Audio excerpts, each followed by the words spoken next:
Everybody is affected by price rise. When the price of something that we consume goes up, we have to make adjustments. Some adjustments are easy. I can't afford a holiday? No problem. But some decisions are very difficult. What about this decision?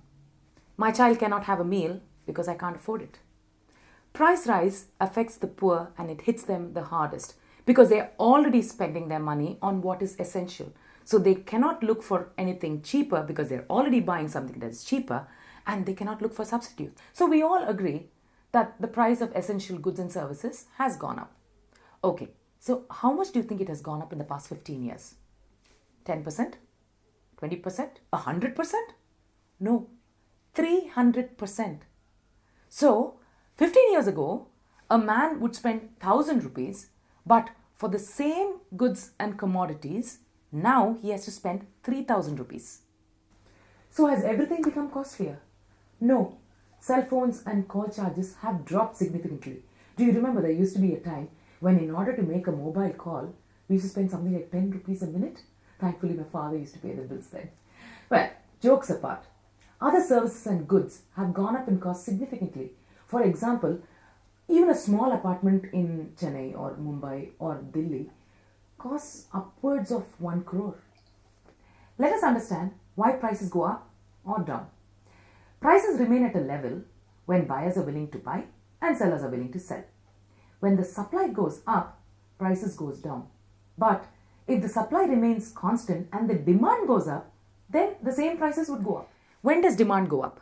Demand goes up when there is an increase in income or when there is more money in the country. For instance, the government prints more money.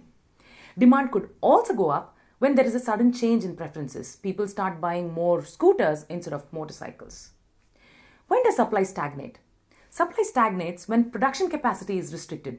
This could be because of non-availability of land, or it could be because the permissions required to increase production capacity take too much time and they're too complicated to obtain. Production capacity could also be utilized for producing goods which nobody wants.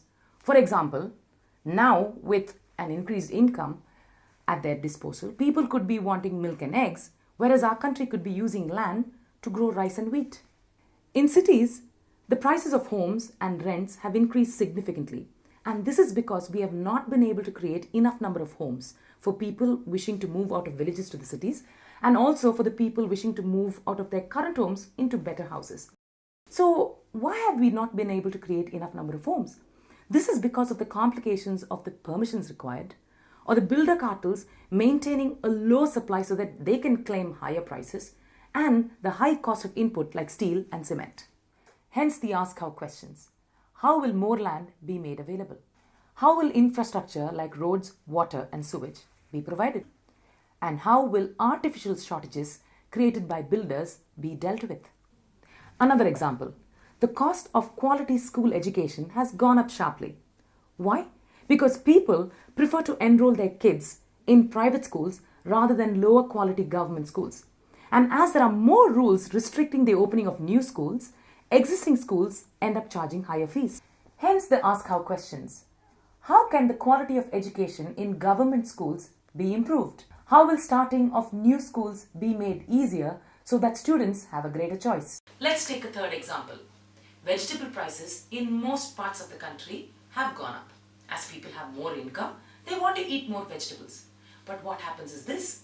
The trader cartels in mandis keep the prices high for the customers, but fix it low for the farmers. Therefore, the farmer may not even prefer to grow vegetables because the minimum support prices that he gets for cereals makes growing cereals a safer option. And so we ask, how will farmers be encouraged and educated to grow more vegetables? How will the monopolies of mandis as compulsory buyers of farm produce be eliminated? While we are asking how, we can also see how it has been in other segments of the industry. Computer and phone prices have come down. And why has this happened? Because restriction in production has been lifted. As a result, there is competition amongst producers. So when I want to choose a computer, I can choose from Lenovo, HP, Sony or any other brand that I want. So how will regulations be similarly minimized in other sectors? How will healthy competition be fostered for the benefit of the end consumer in other sectors as well? Now we have to understand one thing. Prices go up if the amount of money in the country increases faster than the amount of goods. What I mean is, if there is more money that is chasing the same amount of goods, the prices will go up. Let me explain.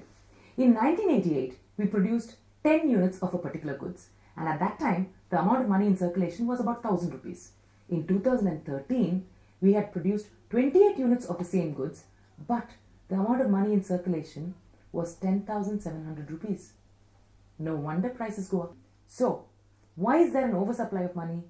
The main reason is the government borrowing from the RBI. So you don't understand. Let me explain.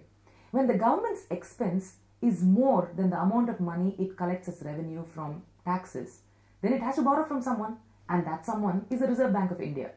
Now the gap between the expense and the government's earning is called fiscal deficit. Now this is when the RBI prints more notes, and now there are new notes in circulation. So the question we have to ask is, how do we reduce the fiscal deficit? We have seen that the prices of different goods increase due to different reasons, and hence we need to ask our Lok Sabha candidates specific questions. Some of the questions we suggest you ask your representatives are: how will government spending be managed to cut fiscal deficit? How will restriction to production be removed to encourage supply?